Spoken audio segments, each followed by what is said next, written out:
Hello, my name is Reid, and I am the Executive Director of the National Lighting Bureau, as well as the editor and publisher of the Edison Report, which is delighted to co-sponsor the NLB's annual lighting forum.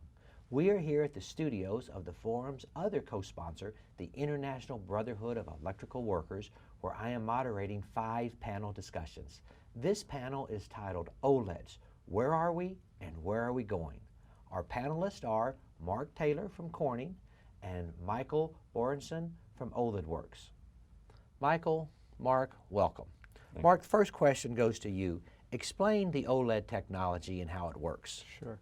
OLEDs are devices that are made with thin films of organic materials. They're placed on a substrate, typically glass, with electrodes, and there's a series of organic layers that supply electrons and holes, both sides of the stack.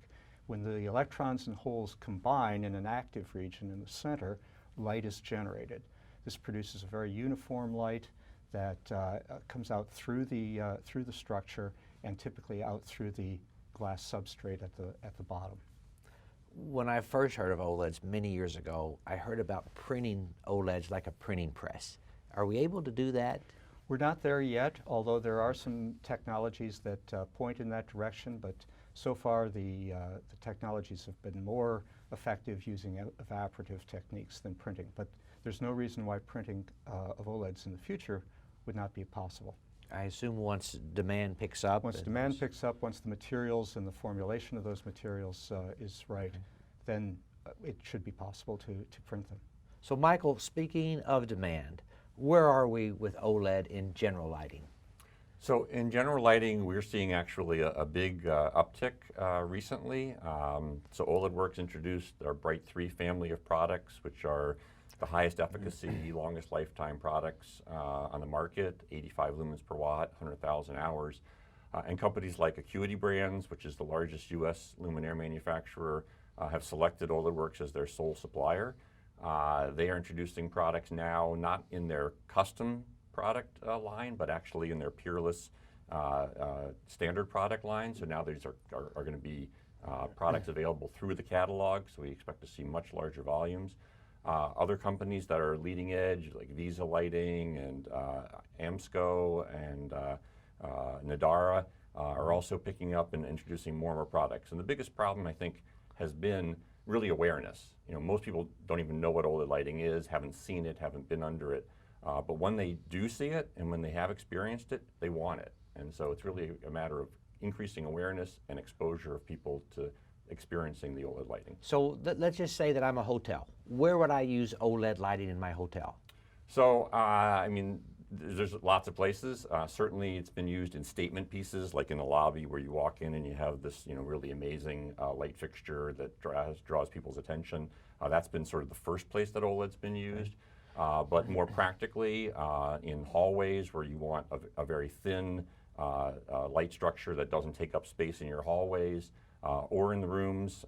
One of the benefits of OLED lighting is we call it sort of circadian rhythm friendly. It's got a very low blue content, lowest, as low as you need it to have the right color temperature. But it's got a broad blue peak, so it doesn't interfere with your melatonin cycle and your circadian rhythm as much as other lighting does. Okay, I was not aware of that. Yeah. How about OLEDs in other markets, other than general lighting? Yeah, so we're seeing a huge pull in demand for OLED in automotive. In particular, red OLEDs for taillights.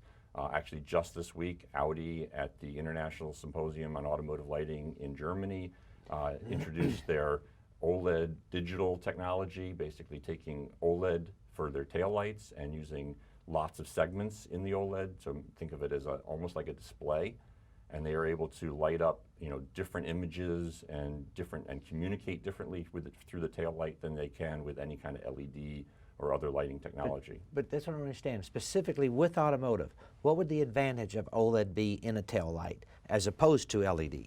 So what an OLED does in tail light is it's both very uniform. So if you look at most tail lights, you either have, right now that are made of LED, you either have a very uniform light where they've been bouncing the light around a lot and there's diffusers and you can't see the individual LEDs, or they have the little points of light in the LED and they can light up individual lights and create some kind of motion effect. but those aren't uniform. What OLED does is it combines both uniformity and segmentation in one light.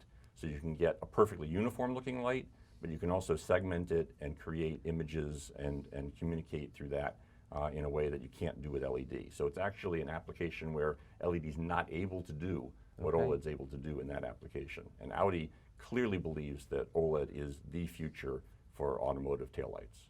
Audi does. Absolutely. And I assume there are other car manufacturers And coming. so BMW and Mercedes also have OLED in their taillight, but Audi's by far the leader in this area right now. Interesting. Mark, tell our audience a little bit about the aesthetics aspects. Yeah, it's very important to have very uniform light in many of your applications. And there are different ways of getting broad lighting. You can use edge-lit LEDs, things like that, but they're nowhere near as close to the uniformity that OLEDs can provide. Because it's all emitting from one layer of organic material, it can be very uniform from that perspective. The light has very low glare, so unlike the lights we typically see that have to be shaded or diffused or things like that, these are naturally very low glare. So that makes it a very attractive light. And then the luminaires, because it's so thin, it's really only the thickness of the substrate that dictates the thickness of the structure. The luminaires can be made extraordinarily thin, so they can be used in ways that have never been done before. Such as? Such as, well, very thin structures.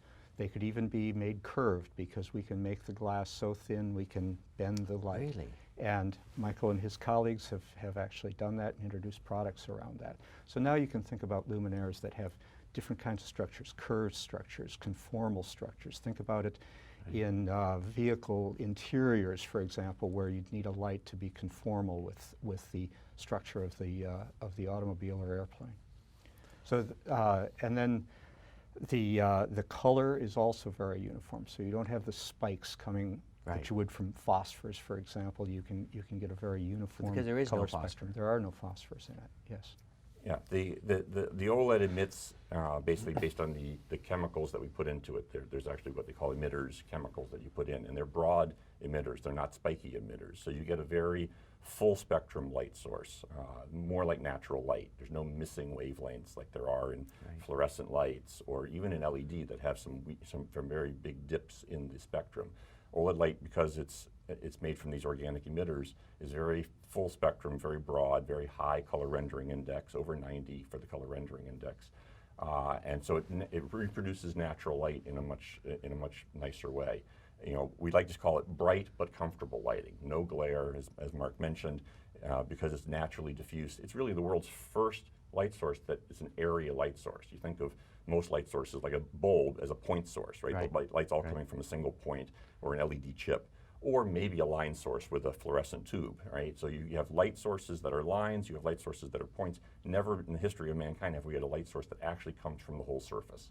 And that's what OLED does. It comes from the whole surface, so it creates this diffuse natural lighting with low glare, and that's very comfortable. So you mentioned different chemicals. Would you use different chemicals to change color temperature? Yep, absolutely. So we have emitters that emit in the blue range, in the yellow range, in the red range, in the green range, and this is our specialty. By formulating the OLED with the right chemicals, we can get a 3,000 Kelvin light or a 4,000 Kelvin light or a 5,000 Kelvin light as needed. We even make amber lights, which are truly amber. They're not, LEDs always start with blue light. LEDs start with blue light and down convert to get the other wavelengths. OLED generates light in that wavelength, so our amber lights are truly blue free. Now they're not 90 CRI though. Oh, amber's not 90 CRI, but Like amber the 3, has 4, no blue in it. The 3, 4, and 5,000 would all be 90 plus Absolutely, CRI. absolutely. Tell our audience a little bit, if you will, Michael, about comparison to LED in general lighting with regard to cost, with regard to efficiency, lifetime. Yeah. So let me start with lifetime. As I mentioned, our newest products, our Bright 3 family of products, lifetimes are now 100,000 hours. So lifetime is a non-issue anymore. And actually that was a big thing for companies like Acuity and others who are introducing products who want long lifetime and high reliability because people are not supposed to be changing bulbs anymore, right? So lifetime is a non-issue now, as good as any LED product out there. As far as efficacy, at 85 lumens per watt, and if you think of the OLED lighting panel as the light engine, at 85 lumens per watt, it's still not as efficient as the LED light engine. But what we'd like to talk about really is you should at least be comparing, at the very least, luminaire efficacy, not the light engine efficacy, because an OLED doesn't need the diffusers, it doesn't need to heat sink the heat because the heat is spread out. And so an LED, when you start diffusing the light and spreading it out and trying to get it out in a non-glaring way, the LED luminaire is not as efficient as the LED light engine, whereas the OLED luminaire is very close to the OLED light engine. In addition, you need to think about what we call application efficacy, and that is, where is the light? How much light do you need for the task? Because OLEDs are cooler and don't generate as much heat in a small space, and because they're low glare, they can be closer to the user. So if you need a certain amount of light to do your task, but you don't want to light up the whole room to do it, the OLED can be closer and therefore more efficient. So task lighting. Task lighting in the application. A great example of that was there's a asset management company in Rochester, New York, that QCI, that had 2 linear LED tracks in their open office space. Just very standard lighting for an open office space, just these LED linear tracks.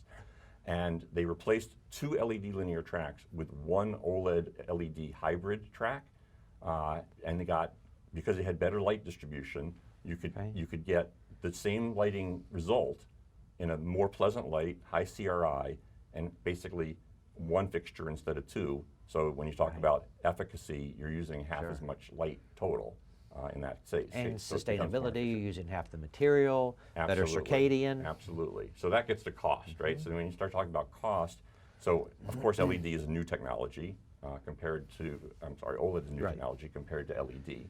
LED, when it started, was not as cheap as it is now, and as volume increases, just like for LED, OLED costs are going to go down. But in addition to the cost, again, you got to think about the light engine versus the luminaire, right? If the OLED is pretty much the whole luminaire already almost, and you just need to basically hold it in place, you don't need the diffusers, you don't need all these extra parts, you don't need the assembly costs of putting it together. Shipping costs, because it's light and thin, go down. And then we'd also talk about things like building costs. If your fixture doesn't need to penetrate the ceiling because it can be mounted on the surface, it's so thin, then you don't need a hole in the ceiling, so you don't need a soffit to hide your light up into the ceiling. You don't need fire baffles to cover the back of the light for fire safety. So the total cost is really what we need to talk about, and not the individual light engine cost. And those were very competitive. And in the example with QCI, when you're replacing 1 fixture for 2, cost is actually cheaper for the OLED application. Mark, what are some of the challenges facing the OLED industry? Well, I think there's several. For one thing, getting the light out has always been a challenge. When the light is generated in the organic layer, it is generated in a high refractive index layer, and extracting the light from that layer is a challenge. We know what we have to do, but figuring out ways of doing it from a cost-effective perspective has been a challenge. We're getting there. It's not a barrier. It's not a permanent barrier, but it is important in getting the efficacy of the light way up, because you're generating this light. You need to extract it out of this layer so it doesn't just get absorbed in the layer, get it out where it needs to be used. So we have ways of doing it. It's well known how it needs to be done.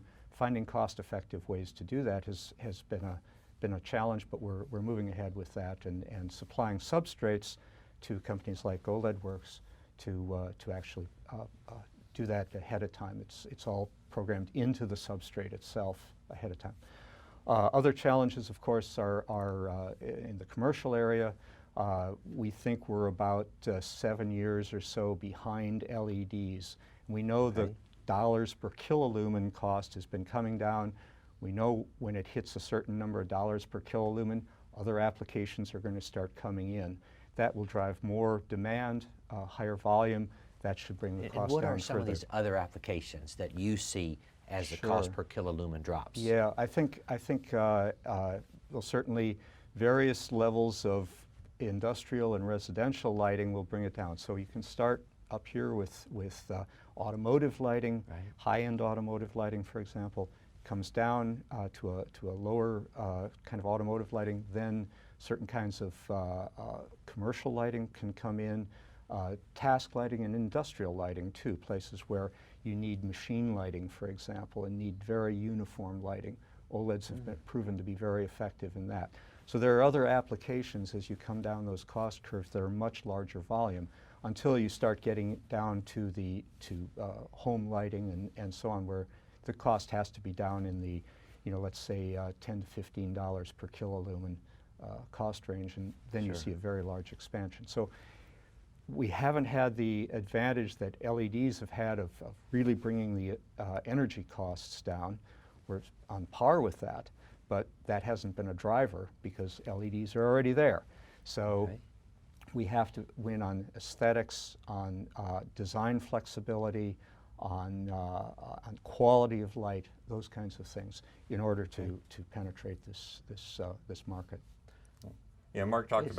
about the light extraction in particular. So 85 lumens per watt today, that's twice the more than twice the efficacy it was 5 years ago. So we're on a very steep curve to improve efficacy over time, and we see 170 lumens per watt as being a reachable goal. So think about 170 lumens per watt and no glare. And no glare. That Right. could really be big. Absolutely, absolutely. So we see that as the trend. As Mark said, what the key is getting the light out. Right, we're actually already generating these photons within the structure, and just the problem is some of them are lost due to due to refractive index differences. And so getting that light out in a cost-effective way is the key. And we're working on that with Corning and with other companies around the world and universities who are all doing a lot of work in this area. And again, the cost will come down. And you asked about what applications that opens up. Well, you're not going to use OLED lighting today in a classroom. They're still using fluorescent light bulbs in classrooms, right? Because it's the cheapest lighting you can get. But you're not going to use those kinds of same lighting fixtures in a high-end office space where people are trying to impress their clients and create a space. So right now, OLED is more in that high-end region, and as price comes down, it will grow into these what we call mainstream or even mass markets over time. And that's really where the volume obviously explodes. So you mentioned Corning, you mentioned other companies, universities. How does the IP work? So there is IP around the world from a number of companies. We have licenses to some of to the key IP from the main companies that have developed OLED over time. I started my career at Kodak, where OLED was actually invented. Kodak had a huge patent portfolio that they sold to LG. We've licensed back that patent portfolio for use at OLEDworks. So there's a lot of cross-licensing that goes on in the OLED world. It's actually a fairly small community. Right, and it plays well together because I don't hear of a lot of litigation, right? Yeah, I mean, I think LG and Samsung were fighting each other for a little while in the display area, but I think even they've kind of come to understand that working together helps the industry more than fighting it out. So that's what we found also, is there's a lot of cooperation and collaboration. Right. Which is great because at this stage, that's what's needed. Absolutely, absolutely. Any closing comments, Mark? Well, we're very excited about the technology. We have the glass technology there for making spools and spools of flexible glass. We're looking really forward to making these flexible OLEDs. We can make conventional glass. And so as the technology develops and as Michael and his colleagues keep going, we're going to be there for them to support their efforts. Michael?